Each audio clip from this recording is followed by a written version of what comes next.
This is episode 130 for the Nursing Home Abuse podcast, interviewing Rob and Will.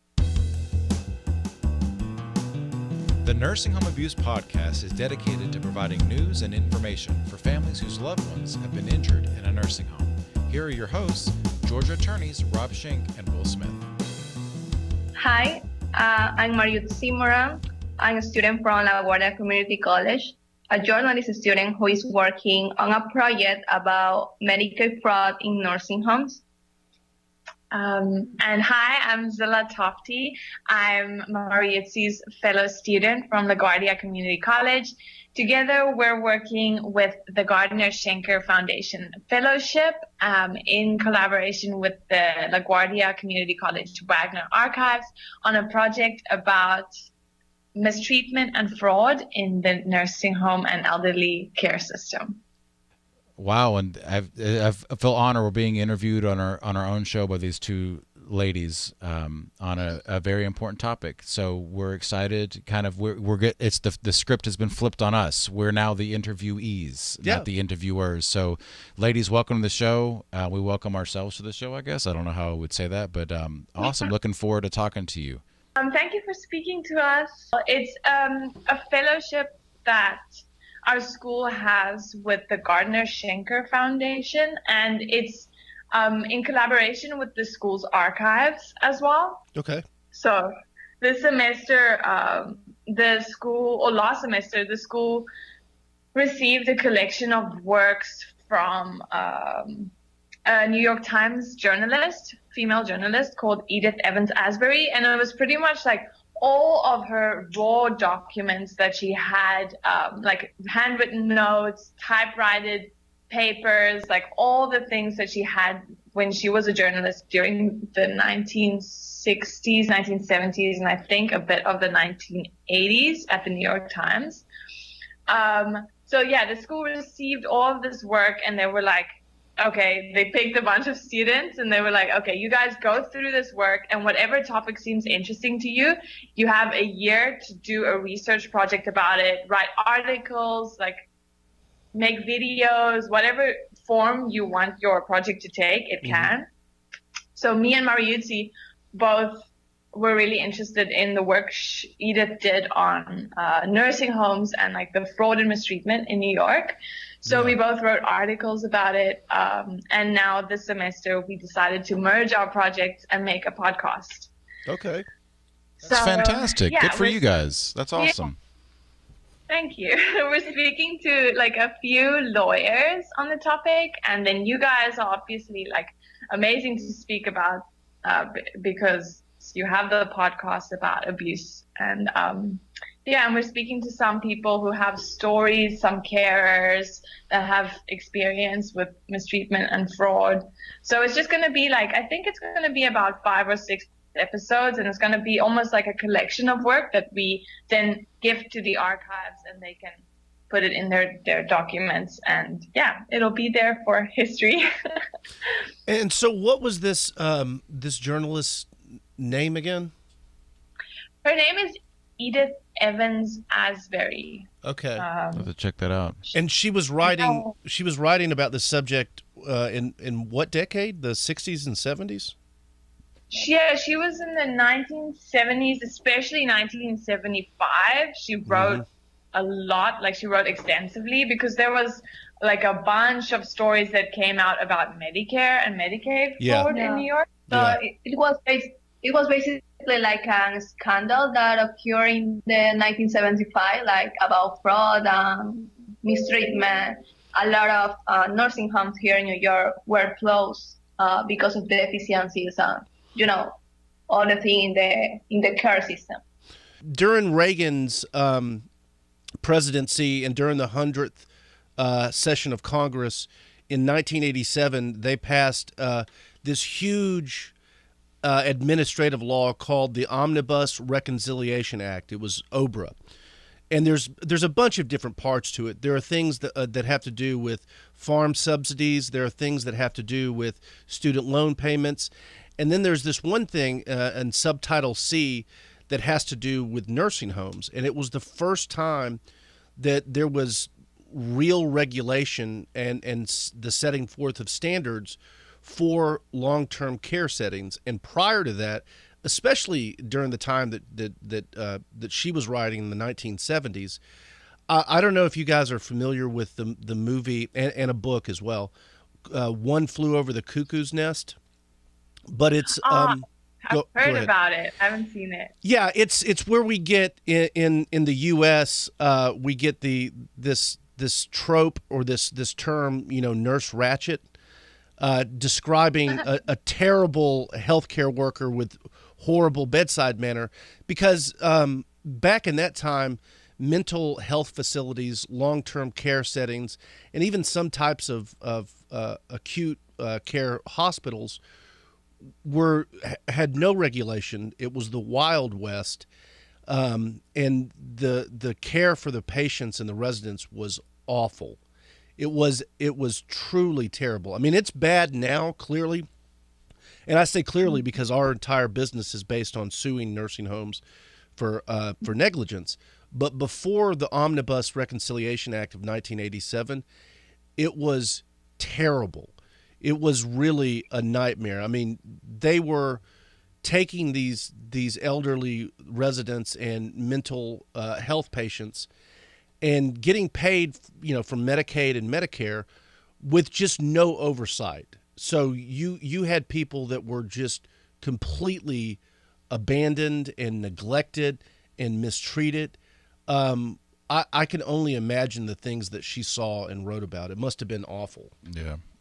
And so in that statute, the OBRA statute, we use in our cases because we'll go in and in a deposition or in trial testimony, you say, are you familiar with OBRA? And they, of course, they have to say yes, because if they accept Medicare or Medicaid funding, they have to follow those rules. And then we cite the rule to them and we show them the facts of how they didn't meet that rule. So that's, that OBRA legislation came after years and years of advocacy by different organizations, and even though we haven't heard of that author, I'm sure that she had something to do with that as well. But it was many years in the making to get that legislation passed, and we still use it to this day.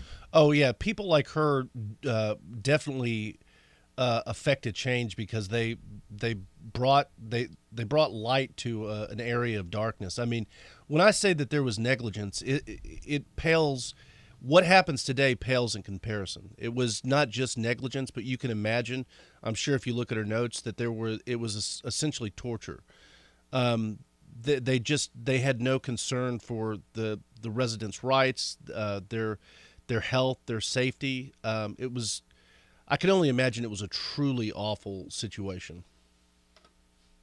Wow, I have never even heard of this statute before. Like, definitely, I think people like her writing about these kind of issues helped pass this statute eventually. Yeah, I get. But yeah, if we look at her notes, it's like letters that people sent her about, oh my God, like horror stories. Mm-hmm. Yeah. And let's see here. The Ken Kesey is the one who wrote One Flew Over the Cuckoo's Nest. So it was this is something worth looking into as well, because in addition to being, just a great work of literature and an amazing movie with Jack Nicholson, it really did highlight what life was like inside. This one in particular is a mental health facility, but there's little difference at this time between mental health facilities and certain long-term care settings. Yeah, One Flew Over the Cuckoo's Nest, I think, was required reading when I was a sophomore in high school. Yeah, and like I said, it's where we get that term Nurse Ratched. Somebody that just doesn't care about the patients, is very mean. There were no residents' rights. OBRA, one of the first things that OBRA did is establish that residents have certain rights, because prior to this, certainly they had rights as U.S. citizens and as humans, but they weren't elucidated anywhere, and they certainly weren't enforced. Wow. Yeah. Okay. We just definitely have to check out that movie. And also, who wouldn't want to see Jack Nicholson Oh, and play? it's early Jack Nicholson, and it really is an iconic movie. You have to check it. You have to check it out. One Flew Over the Cuckoo's Nest. I can't remember. I think Milos Forman directed it, but I'm not sure. So what are some of the things, and not to take over the conversation, but what are some of the things that you guys have uncovered or have learned in researching and talking to attorneys and other persons about their stories in nursing homes? Like, what are some things that maybe surprised you or you didn't know about? Well, for me, last semester, my project was more on the mistreatment side, and Mariuxi worked more on the medical fraud. Mm-hmm. But I think the two topics are like very closely interwoven with each other. Sure. So, it just makes sense for us to merge it this semester. But I mean, we looked through the same documents from Edith all of last semester, and some of the stories that people had written to her about were like, one woman went to visit her mom after she had been in a nursing home here in New York, I think 2 months. And she came to the nursing home and her mom was sitting outside in the garden and she was supposed to be having her lunch, but she was severely undernourished and she had lost a lot of weight. She had like the woman says she had a blank stare in her eyes, like she didn't recognize me anymore. And flies were zooming around her head and her food. And like that's such a like scarring image. I can't imagine going to a nursing home where you leave your mom and you come and she doesn't recognize you and this is what you see. And there's a lot of other stories also about nursing homes just refusing family members time. Yeah. So if they wanted to come and take their family members out of the nursing home for like an overnight stay or a trip, the nursing home would say, no, they have to stay here, or you have to give 2 weeks notice. And Mariuxi found out that actually that could have been because the Medicaid and the Medicare pays per night for a patient in a nursing home. So every night that they're not in the nursing home loses money. Yeah. And that's actually an issue even today because we've had several cases where a nursing home did not send a resident to the hospital even though they needed to, simply because, as you said, every night that they don't spend in the nursing home is a night that the nursing home doesn't get money. So the hospital gets the money. Right. So, but yeah, I can imagine that back then it was even worse. Even worse. Yeah. One of the questions that we really wanted to ask you guys is, in your opinion and in your experience as mistreatment and neglect lawyers, what do you think and what do you see are like the major issues in like day-to-day life of the residents of nursing homes and the carers working in nursing homes? Well, I don't recall if you and I discussed this, but I actually worked in a nursing home as a nurse's assistant for 8 years. And yes, I heard that on the podcast. and my job, I didn't pass out medicine. I didn't give them treatment. What my job is to help them get up, help them get dressed, help them eat, take them to the bathroom, clean them, give them a shower, because essentially a lot of these people cannot do those things completely independently. And one of the major problems that we have is that this job is horribly understaffed. And when you don't have enough people like doing what I did on a floor with residents, then you can imagine that a lot of them don't get up at the right time. They don't take the shower when they need to. There isn't somebody there to assist them to the bathroom. There isn't somebody there to turn them back and forth, and that's how they develop bed sores. So staffing is probably one of the number one problems in this industry, and it directly, immediately affects the quality of lives of the residents. Yeah, in fact, CMS over and over again, and recently, as earlier this year, had a memo stating that the amount of hours that a nurse puts their hands on the residents and the amount of staff that is available at any given time is one of the, if not the most important, a very important factor in the quality of the life of the nursing home resident. Yeah. Now, there are a lot of other issues that nursing homes are dealing with. And one of those is, for example, not related to staffing. I guess everything is somewhat related to staffing, is the use of restraints. And this has become a hot button topic because there are certain circumstances in which somebody may be physically restrained. You'll have somebody that has a lap belt on them or something in that vein that prevents them from harming themselves or harming others.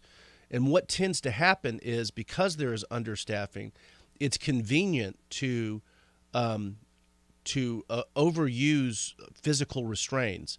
And what ends up happening is you have people who are physically restrained just because it makes it easier for the staff to deal with them. They also have chemical restraints, which are the administration of certain psychotropic drugs that make people lethargic, that make them tired and sleepy, so that they're easier to deal with. But again, it all relates back to staffing, because they don't have enough staff. It just makes it easier for them to commit these abuses. Wow. Okay. Okay. So, and you say that this issue of staff and everything, who is usually in charge of control this situation? So these, every nursing home is a company. It is a corporation of some sort. It's a company. It's an LLC. It's a corporation or whatever legal fiction each individual state has. And so it's the corporate bigwigs. It's the people in suits that are looking at the budget, that are trying to shave corners, and make a bigger profit. And so they'll see just how much staff they have to have versus how often they get sued for not having enough staff, and they consider it the cost of doing business. But it's the men in suits. It's not necessarily the staff. It's not the director of nursing. It's not like Lisa was sick and couldn't come to work, and that's why they're understaffed. This is an institutional problem. Mm-hmm. And as Will stated, our view is that it is due to the purpose of any corporation, good or bad, is for profit, and you can make more profit by cutting corners and not having the appropriate level of staff needed to provide a reasonable amount of quality care. Yeah, it's a money-making racket, and that hasn't changed since the time that Edith was doing this investigation in the 1970s to now. I mean, we have more regulation, but they are constantly fighting against this. And with each administration, because the Department of Health and Human Services is under the purview of the executive branch. So when you get a new president, things can change one way or the other. And not to get political, but I can tell you that the Obama administration had a different perspective on the nursing home industry than the current administration. So a lot of things changed January that year when Trump took over. It's certainly more. In other words, it is way more favorable to the industry than it is the resident currently.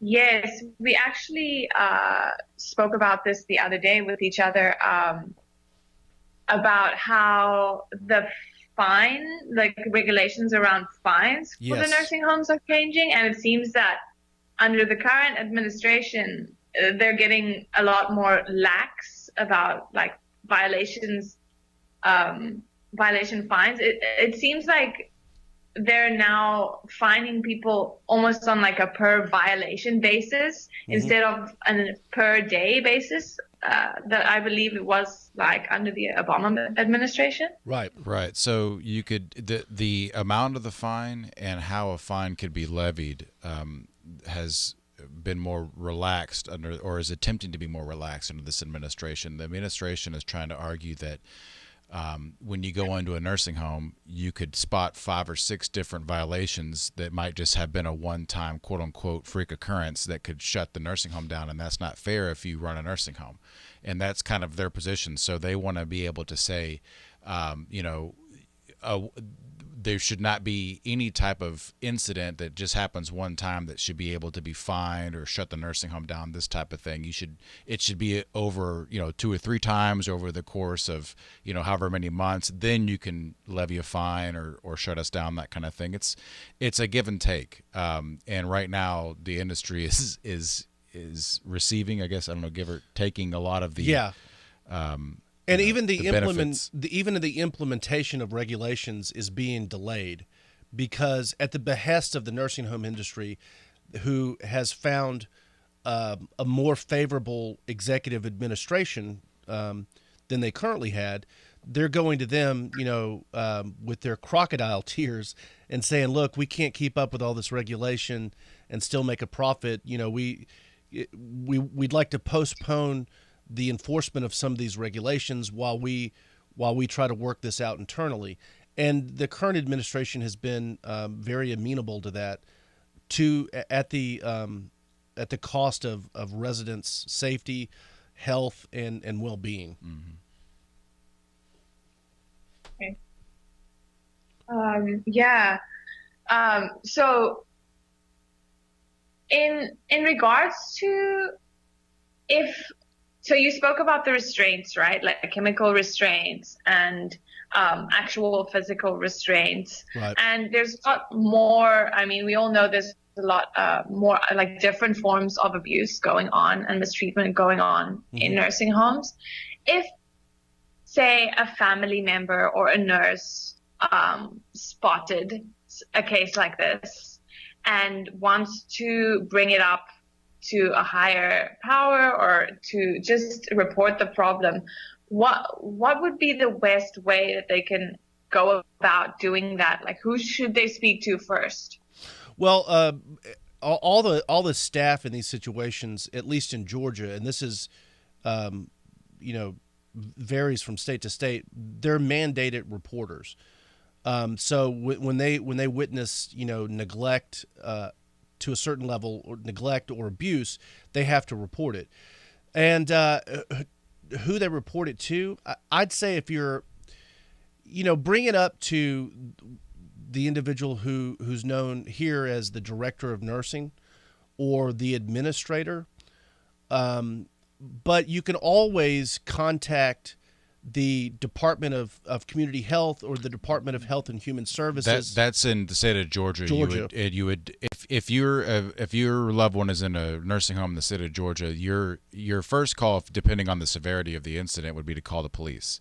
But if it's something that the police won't handle, which is most of the time, unless it's some type of egregious act or assault, then you would call whatever agency. Every state has an agency that oversees healthcare institutions, and Georgia happens to be the Department of Community Health. In New York, I'm not quite sure, but you would call that department and open a complaint. And generally, what would happen is that a surveyor would come and do an investigation or something like that. So that's the second call I'd make after the police. You would call whatever your regulatory body is that oversees it. And then every state also has what are called ombudsmen. Long-term care ombudsman. Ombudsman is a Swedish word, meaning what was advocate. Advocate, meaning advocate. And so the ombudsman in every state, they're a lot of times volunteers, but you file a complaint with them, and they also can go in and advocate on behalf of that resident. But like Will said, if it's something that, and it looks like it's the New York State Department of Health. Yeah. The Georgia one's Department of Community Health. The federal one is the Department of Health and Human Services. But some regulatory body or advocate. I mean, So those are the calls that you can make. But if it's something that's Mrs. Johnson or whoever it is not getting the food that she needs or whatever, something like that, then I think that going to the staff with that, going to the director of nursing, maybe even scheduling whenever the next care plan meeting is, going and advocating on behalf of your loved one. But if it's something else, then you call the police, call a regulatory agency, call the ombudsman. And the main thing is follow up. Don't just tell somebody that something's going on. If this is your loved one, and go, okay, well, I hope that's resolved. Make sure that it's resolved, because enforcement of residents' rights is an ongoing issue, and it's difficult. Yeah. So when these major issues happens, and there is this misconception that people have fear if they report a case.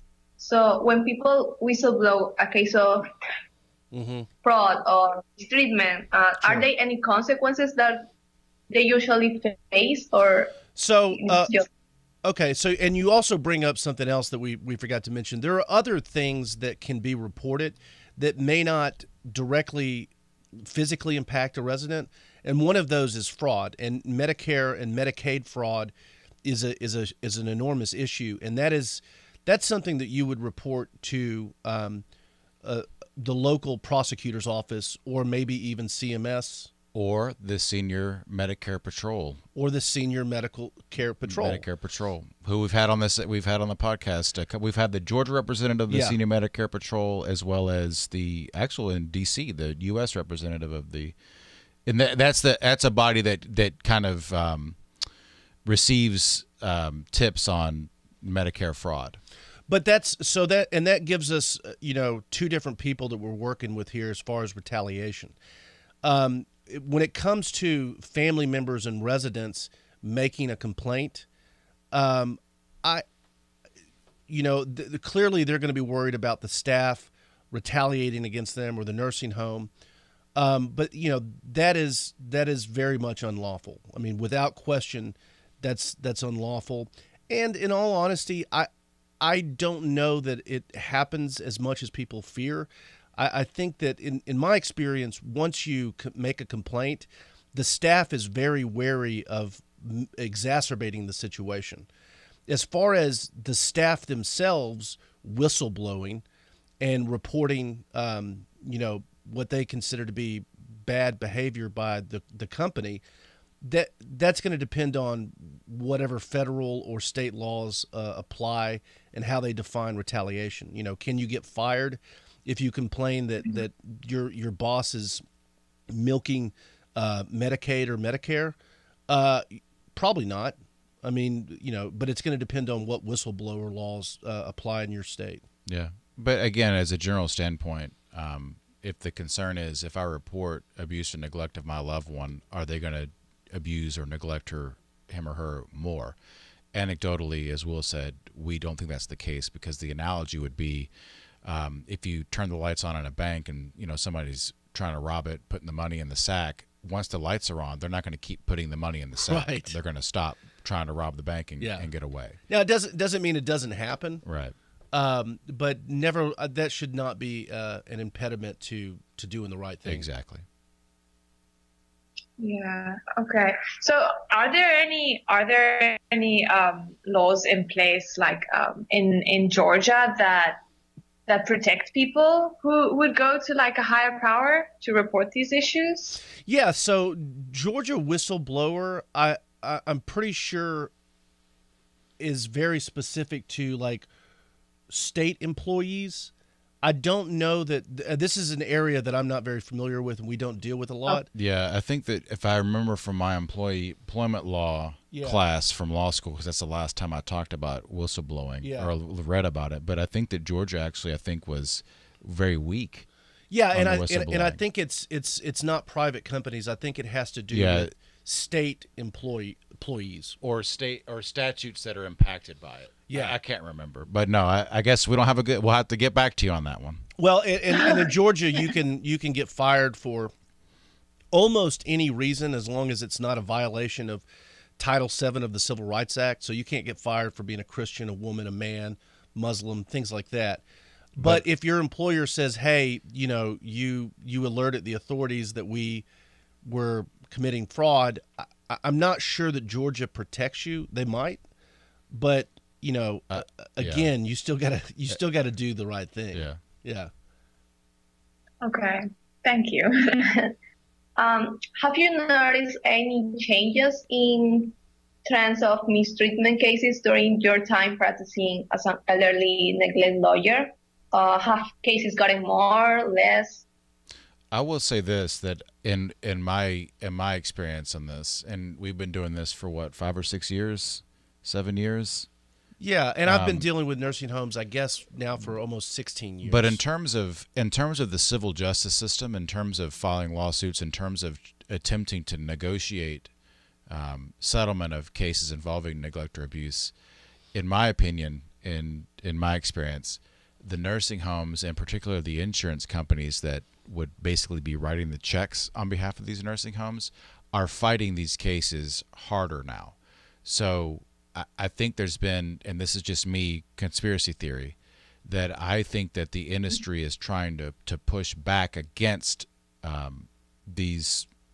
against cases to make it more difficult for attorneys particularly to bring claims for abuse and neglect. I think that they've dug in their heels and said, okay, even if it costs us a little bit of money, in the short term, 3 to 5 years, if we make it to where it's so difficult that most attorneys don't want to take these cases, we're going to win in the long run, which is, if I'm not mistaken, kind of the strategy for auto accidents in the 90s and the early 2000s. And you also, I think that there's an argument to be made that you see a more of a prevalence of what's called arbitration clauses in admission agreements. And arbitration, if you're not familiar with it, is you guys have seen the daytime talk shows, right?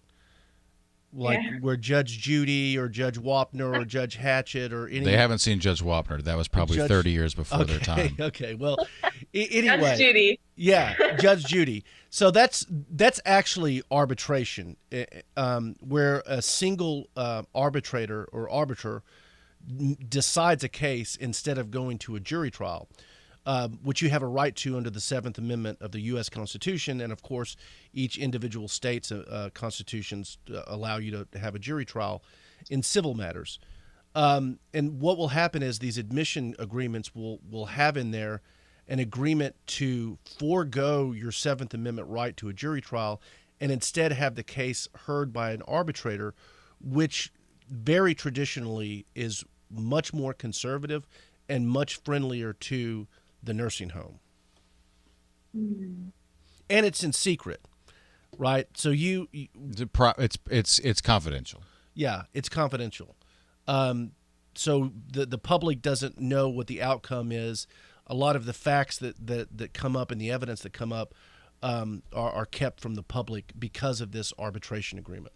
And that's another area that the current administration has, in my view, failed residents. There was a lot of litigation back and forth during Obama's term and under Sylvia Burwell, who was the head of Health and Human Services, where they were fighting this in the Supreme Court and in the various district courts. All of that was dropped. Originally, what CMS, which is the Centers for Medicare and Medicaid Services, was saying was that if you're going to take money from us, you can't have arbitration agreements. It looked like the Supreme Court was going to side against them on that. But nevertheless, CMS stopped fighting this issue when the current administration came into power. And you say that these types of arbitrations are more in favor of the nursing homes? Absolutely, because you got to think. I mean, if you're in a community, regardless of where you are, and a nursing home has neglected somebody and they died, if you take this to a jury trial, the public hears about it. Those 6 to 12 people listening on the jury hear about it. They go home and they tell their loved ones after the trial, and they're much more sympathetic as just individuals. Whereas if it happens in arbitration, the public doesn't really find out about it, and arbitrators, like the judges, tend to be a lot more conservative in their awarding of damages, money, in other words, in their awarding of money. Okay, wow. All right. One question we have for you guys is, we were wondering why. So you guys have been working in this field for a while, and you have your podcast now has over 100 episodes. The podcast of nursing home abuse. What made you guys want to take the step and start putting this information out there to be readily available for the public? And what has the reaction from the public been like? I think that the main point for the podcast was to educate the public. Like, the audience that we have in mind are individuals that have a loved one in a nursing home in the state of Georgia, really across the country. So putting and that's in fact who most of our clients are. Our clients generally, unfortunately, are not the residents. They're usually the daughter, the granddaughter of a resident who's been killed in a nursing home.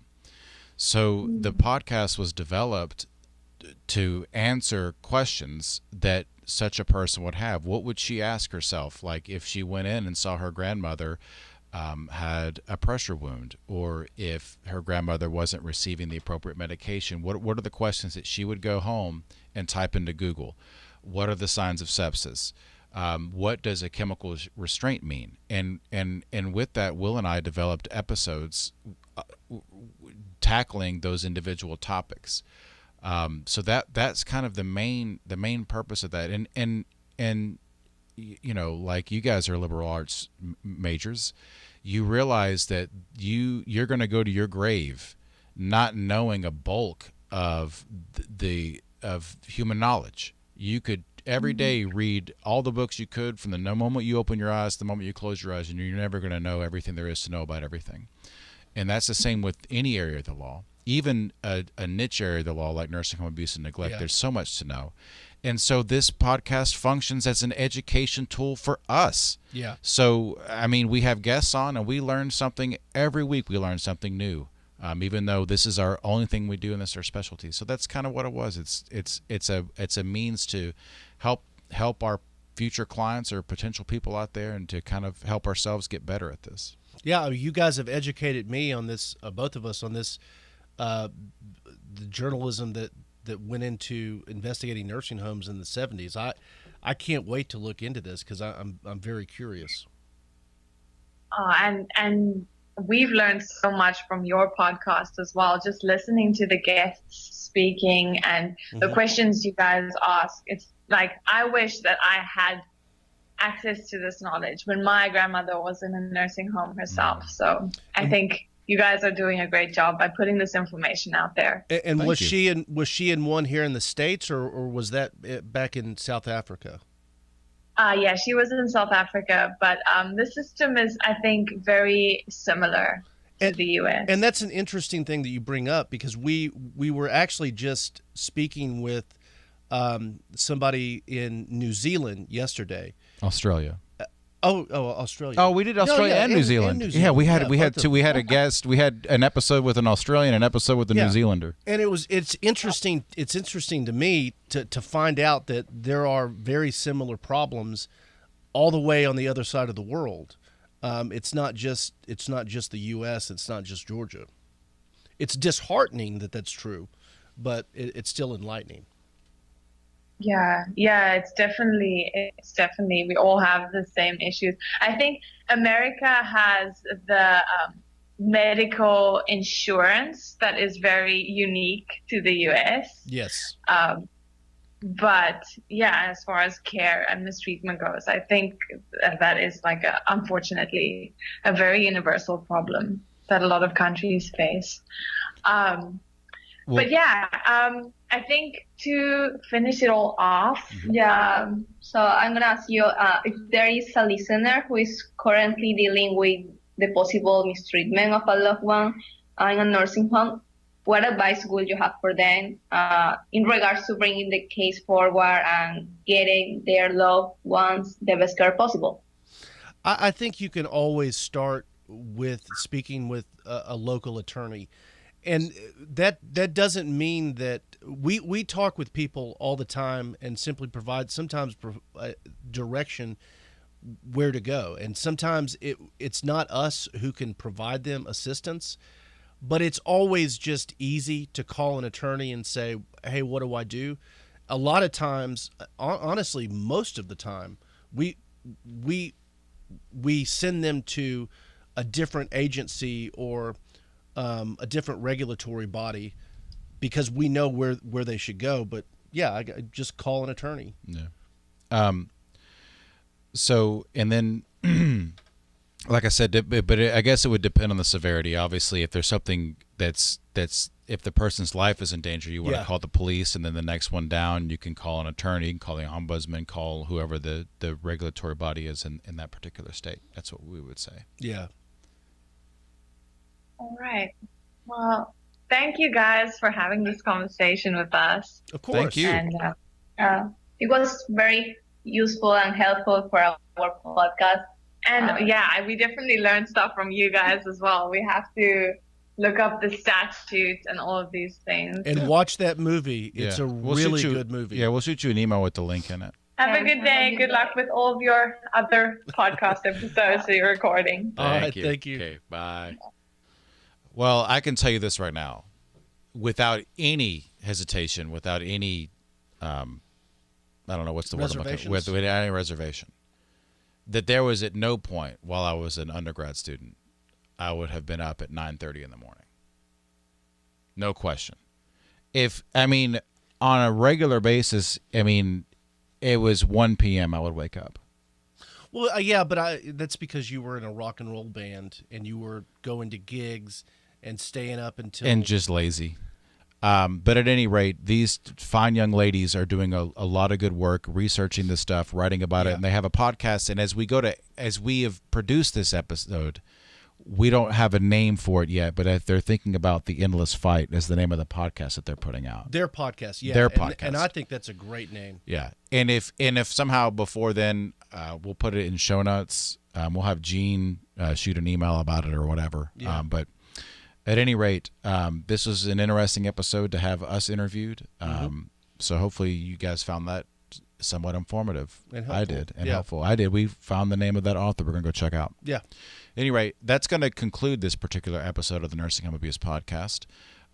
New episodes of this podcast are available every other week on Monday mornings. You can catch them on our YouTube channel or on our website, which is nursinghomeabusepodcast.com, or wherever you get your podcasts from, which would be Stitcher, Spotify. It's not iTunes anymore. Okay, I didn't know that. It's Apple Podcasts, I think. Okay. See, neither of us are Apple users, so we didn't know that, and it's been that way for probably 2 years. Okay. You can get them from Pod Puppies.